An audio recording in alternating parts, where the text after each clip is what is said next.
जय श्री कृष्णा। राधे राधे। देवउठनी एकादशी पर जिस घर में ये चीज़ें खाई जाती हैं तो साल भर धन बरसता है, दौड़ी चली आती हैं माता लक्ष्मी। जय श्री कृष्णा। राधे राधे।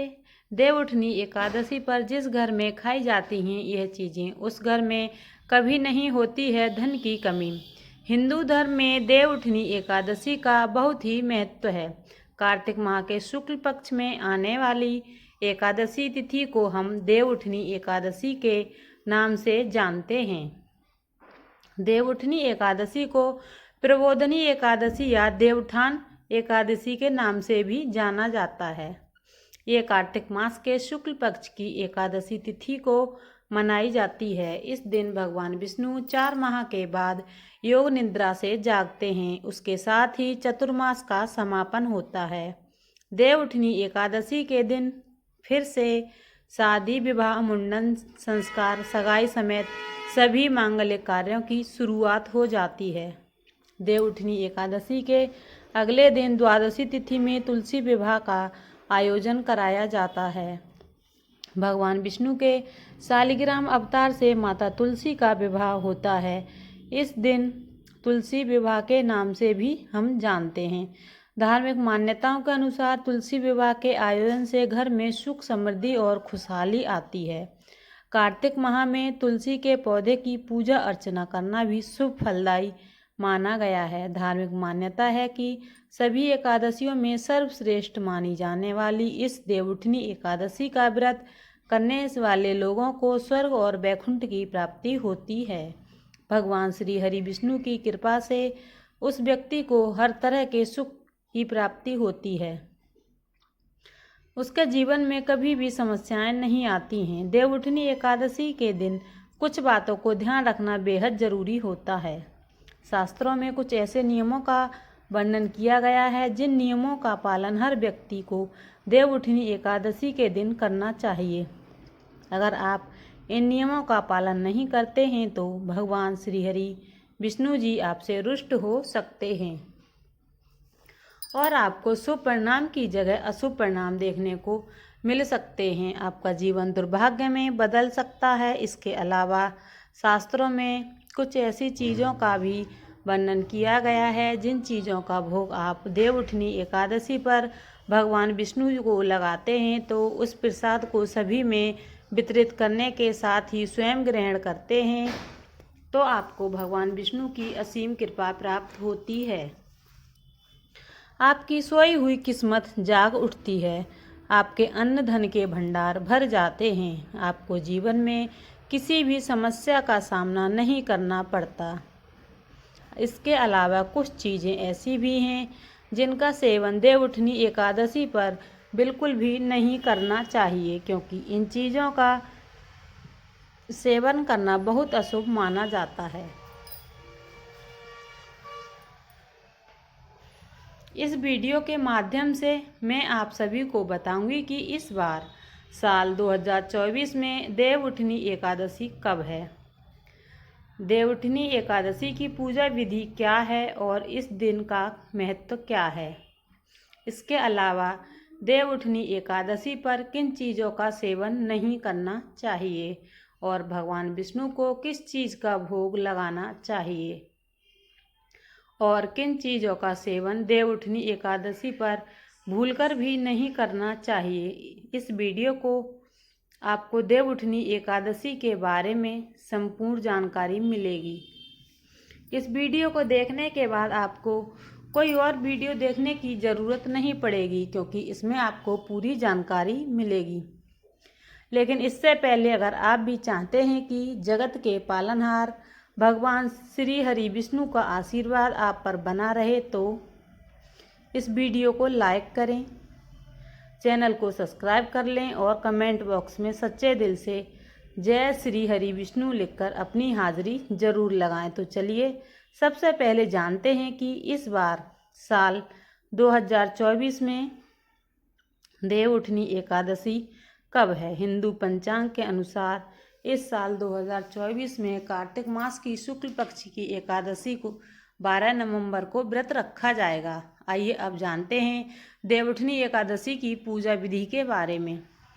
देवउठनी एकादशी के पवित्र दिन सुबह ब्रह्म मुहूर्त में उठकर स्नान करना चाहिए और भगवान विष्णु के व्रत का संकल्प लें। उसके बाद मंदिर की साफ सफाई करें और भगवान विष्णु तथा धन की देवी माता लक्ष्मी का ध्यान करें। फिर भगवान को पंचामृत से स्नान कराएं, साथ ही हल्दी या गोपी चंदन का तिलक लगाएं। उसके बाद भगवान विष्णु को पीले फूलों की माला, मिठाई, फल और तुलसी के पत्ते चढ़ाएं। भगवान विष्णु के ओम नमो भगवते वासुदेवाय या कोई अन्य मंत्र का जाप करें तथा विष्णु सहस्त्र नाम का पाठ करें और आरती गाएं। पूरे दिन व्रत का पालन करने के बाद रात में भगवान का भजन कीर्तन करते हुए जागरण करें। उसके बाद सुबह पूजा पाठ के बाद व्रत का पारण कर लें। तो ये थी देवउठनी एकादशी की पूजा विधि। चलिए अब जानते हैं देवउठनी एकादशी के महत्व के बारे में। देवउठनी एकादशी को सभी एकादशियों में सबसे श्रेष्ठ एकादशी माना जाता है। पौराणिक मान्यताओं के अनुसार जिस मनोरथ का फल त्रिलोक में न मिल सके वह देवउठनी एकादशी का व्रत करके प्राप्त किया जा सकता है। देवोत्थान अथवा देवउठनी एकादशी से पूर्णिमा तक भगवान शालिग्राम व माता तुलसी का विवाह का उत्सव को पर्व या त्योहार के रूप में मनाया जाता है। देवउठनी एकादशी पर जगत के पालनहार भगवान श्री हरि विष्णु जी की विशेष पूजा करके उन्हें योग निद्रा से जगाया जाता है। खास बात यह है कि इस दिन से चतुर्मास का भी समापन हो जाता है। मान्यता है कि कार्तिक मास में श्री हरि जल में निवास करते हैं। ऐसे में इस दौरान गंगा जल का पूजा में प्रयोग और उसका सेवन अत्यंत ही शुभ माना गया है। देवउठनी एकादशी के साथ ही शुभ कार्यों की शुरुआत हो जाती है। इस दिन शालिग्राम के साथ माता तुलसी का विवाह होता है और इस दिन तुलसी पूजा का विशेष महत्व होता है। इस दिन तुलसी और शालिग्राम की पूजा करने से पितृदोष का समापन होता है। इसके अलावा देवउठनी एकादशी व्रत करने से व्यक्ति की कुंडली में चंद्रमा की स्थिति मजबूत होती है। आइए अब जानते हैं कि देवउठनी एकादशी पर किन चीज़ों का सेवन करने से और किन चीज़ों का भोग भगवान को लगाने से सुख, संपत्ति और धन ऐश्वर्य की प्राप्ति होती है। नंबर 1, सिंघाड़े का भोग। सिंघाड़ा माता लक्ष्मी को बेहद प्रिय है, इसलिए देवउठनी एकादशी के दिन भगवान विष्णु को सिंघाड़े का भोग जरूर लगाएं। भोग लगाने के बाद उस प्रसाद को सभी में वितरित करें और स्वयं भी ग्रहण करें। ऐसा कहा जाता है कि भगवान विष्णु को सिंघाड़े का भोग लगाने से माता लक्ष्मी बेहद प्रसन्न होती हैं और साधक को माता लक्ष्मी की असीम कृपा होती है, जिससे साधक के अन्न धन के भंडार भर जाते हैं। नंबर 2 है तिल का भोग। धार्मिक मान्यताओं के अनुसार देवउठनी एकादशी के पवित्र दिन पर भगवान श्री हरि विष्णु को तिल का भोग लगाने से व्यक्ति के सभी पापों से छुटकारा मिल जाता है। इस दिन तिल का विशेष महत्व बताया गया है, इसलिए इस दिन तिल का दान जरूर करें। ऐसा करने से व्यक्ति कभी भी नरक में नहीं जाता है। नंबर 3, गन्ने का भोग। देवउठनी एकादशी के दिन तुलसी विवाह भी होता है, इसलिए गन्ने का मंडप बनाकर पूजा की जाती है और भगवान विष्णु को भोग भी लगाया जाता है। धार्मिक मान्यताओं के अनुसार ऐसा कहा जाता है कि भगवान विष्णु को गन्ना चढ़ाने से सुख शांति की प्राप्ति होती है, साथ ही जीवन में किसी भी प्रकार की समस्या का सामना नहीं करना पड़ता है। केले का भोग। भगवान विष्णु को केला बहुत प्रिय है, इसलिए जब भगवान योग निद्रा से जागते हैं तो उन्हें केले का भोग लगाया जाता है। इससे धन वृद्धि होती है और सभी समस्याओं से भी छुटकारा मिल सकता है। इसके अलावा आपको देवउठनी एकादशी पर केले के पौधे की पूजा अर्चना भी करनी चाहिए। ऐसा करने से साधक भगवान श्री हरि विष्णु और माता लक्ष्मी की विशेष कृपा प्राप्त होती है और जीवन में कई तरह के शुभ फलों की प्राप्ति होती है। पंचामृत का भोग। धार्मिक मान्यताओं के अनुसार भगवान विष्णु की पूजा में पंचामृत का होना बेहद जरूरी होता है। बिना पंचामृत के भगवान विष्णु को भोग नहीं लगाया जा सकता है। इसलिए देवउठनी एकादशी तिथि के दिन भगवान श्री हरि विष्णु को दूध, शहद, घी, शक्कर से बने पंचामृत का भोग अवश्य लगाएं। इससे सौभाग्य की प्राप्ति हो सकती है और साधक की सोई हुई किस्मत जाग उठती है। पंजीरी का भोग। देवउठनी एकादशी के दिन भगवान विष्णु को पंजीरी का भोग जरूर लगाएं। ऐसा कहा जाता है कि पंजीरी भगवान विष्णु को अति प्रिय है और इन चीज़ों का भोग लगाने से व्यक्ति को मनवांछित फलों की प्राप्ति हो सकती है और परिवार में खुशियों का आगमन होता है। पंजीरी का भोग लगाने से अशुभ ग्रहों के बुरे प्रभावों से छुटकारा मिलता है। गुड़ का भोग। मान्यताओं के अनुसार भगवान विष्णु को गुड़ बेहद प्रिय है, इसलिए भगवान विष्णु जी को देवउठनी एकादशी पर गुड़ का भोग अवश्य लगाना चाहिए। ऐसा करने से साधक को लाभ होता है, साथ ही सौभाग्य में वृद्धि होती है। मिश्री और पीली मिठाई का भोग। देवउठनी एकादशी के दिन भगवान विष्णु को पीले रंग की मिठाई और मिश्री का भोग जरूर लगाना चाहिए।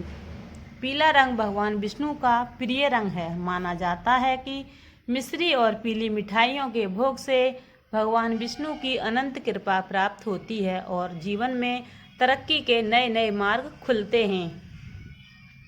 मखाने और साबूदाने की खीर।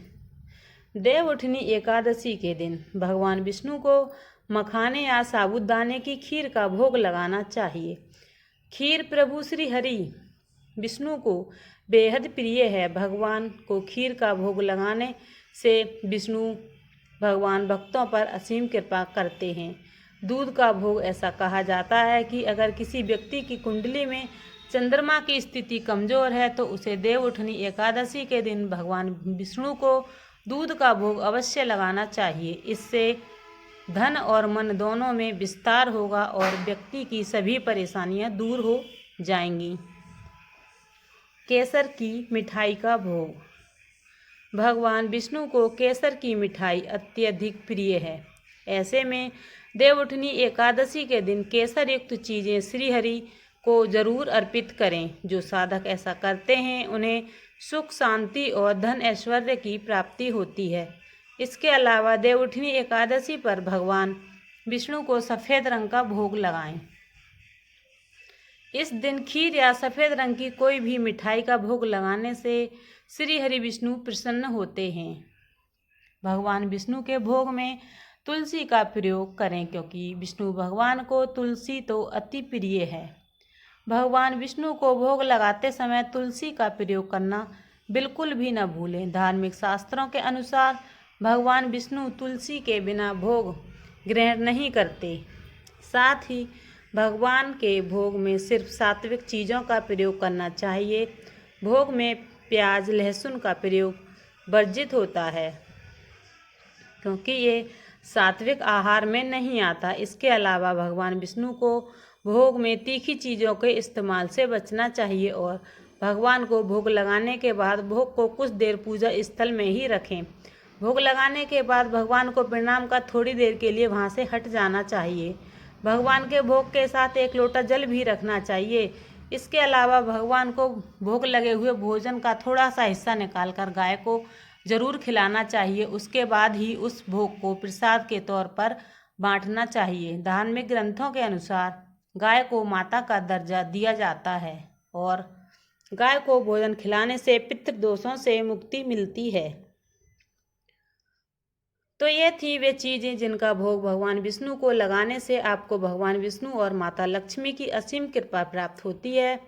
तो आप सभी को इन सब चीज़ों की जानकारी होनी ज़रूरी थी और आपको ये सब चीज़ों की जानकारी कैसी लगी? अच्छी लगी हो तो वीडियो को लाइक शेयर ज़रूर कीजिए और चैनल पर नए हैं तो चैनल को सब्सक्राइब भी ज़रूर कीजिए क्योंकि आपको इस चैनल पर धार्मिक कथा कहानियों से संबंधित वीडियो मिलते रहेंगे। इसी के साथ ही अब जानते हैं कि एकादशी पर किन चीज़ों को भूलकर भी सेवन नहीं करना चाहिए। चावल। देवउठनी एकादशी के दिन किसी भी व्यक्ति को भूलकर भी चावल नहीं खाने चाहिए। चावल से बनी चीज़ें भी इस दिन भूलकर भी नहीं खानी चाहिए। ज्योतिष का कहना है कि चावल खाने से मन और शरीर स्थिर नहीं रहता है। चावल को हविष्य अन्न कहा गया है। यह देवताओं का भोजन माना गया है। ऐसे में इस दिन चावल खाने से व्यक्ति के सारे पुण्य नष्ट हो जाते हैं। जौ, देवउठनी एकादशी के दिन जौ और सिफली का खाना भी वर्जित माना जाता है। इसके अलावा देवउठनी एकादशी के दिन लहसुन और प्याज के सेवन से भी बचना चाहिए, क्योंकि यह दोनों तामसिक भोजन में आते हैं। यदि आपने व्रत नहीं भी रखा है तो कोशिश करें कि आप सात्विक भोजन ही करें। इस दिन मांस, मदिरा और अन्य तीखी व मसालेदार चीज़ों का सेवन नहीं करना चाहिए। देवउठनी एकादशी के दिन पूरी तरह से सात्विक भोजन करना चाहिए। पान, देवउठनी एकादशी के दिन भगवान नारायण को पान अर्पित किया जाता है। ऐसे में व्यक्ति को पान नहीं खाना चाहिए, नहीं तो भगवान श्री हरि विष्णु जी आपसे नाराज हो सकते हैं और आपको शुभ परिणाम की जगह अशुभ परिणाम देखने को मिल सकते हैं, जिससे आपका जीवन दुर्भाग्य में बदल सकता है और जीवन भर आपको कठिनाइयों का सामना करना पड़ सकता है। चने की दाल दोस्तों, देवउठनी एकादशी तिथि के दिन मसूर दाल, चना दाल, उड़द दाल, गोभी, गाजर, शलजम, पालक का साग आदि का सेवन नहीं करना चाहिए। साथ ही इस दिन शारीरिक व मानसिक तौर पर किए जाने वाले बुरे कार्यों को भी करने से बचना चाहिए, क्योंकि शास्त्रों में देवउठनी एकादशी को मोक्षदायिनी तिथि भी कहा गया है। इसलिए देवउठनी एकादशी तिथि के दिन इन चीज़ों का सेवन बिल्कुल भी नहीं करना चाहिए, वरना आपका जीवन दुर्भाग्य में बदल सकता है। बैंगन, शास्त्रों में बैंगन को अशुभ माना गया है।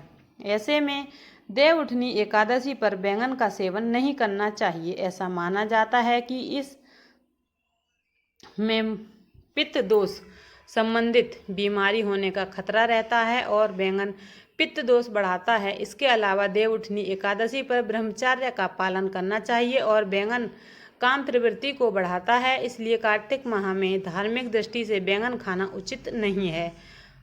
उत्तेजना वर्धक होने की वजह से बैंगन को धार्मिक दृष्टि से अशुद्ध माना गया है। अगर आप गलती से भी देवउठनी एकादशी पर बैंगन का सेवन कर लेते हैं तो आपको शुभ परिणाम की जगह अशुभ परिणाम देखने को मिलते हैं, जिससे आपके जीवन दुर्भाग्य में बदल सकता है और आपको आर्थिक तंगी जैसी समस्याओं का सामना भी करना पड़ सकता है। दूसरे के घर का भोजन, देवउठनी एकादशी के दिन देवउठनी एकादशी के दिन किसी दूसरे के घर का भोजन नहीं करना चाहिए। यहाँ तक कि दूसरे के घर का पानी भी नहीं पीना चाहिए। ऐसा करना अशुभ माना जाता है। ऐसा करने से आपके घर में नकारात्मक ऊर्जा का वास होता है, जिससे घर में अशांति का माहौल बना रहता है। बासी भोजन, गीता में बासी भोजन को तामसिक और रोगवर्धक बताया गया है। ऐसे भोजन को अपवित्र श्रेणी में रखा गया है। इसलिए बासी और जला हुआ भोजन देवउठनी एकादशी व्रत के दौरान या बिना व्रत के भी नहीं खाना चाहिए। अगर आप व्रत नहीं भी रख रहे हैं तब भी आपको एकादशी पर बासी भोजन नहीं खाना चाहिए। तो ये थी वे चीज़ें जिनका सेवन देवउठनी एकादशी पर बिल्कुल नहीं करना चाहिए। अगर वीडियो अच्छी लगे तो वीडियो को लाइक एंड शेयर अवश्य करें। मिलते हैं फिर एक नई वीडियो के साथ। तब तक के लिए जय श्री कृष्णा, राधे राधे।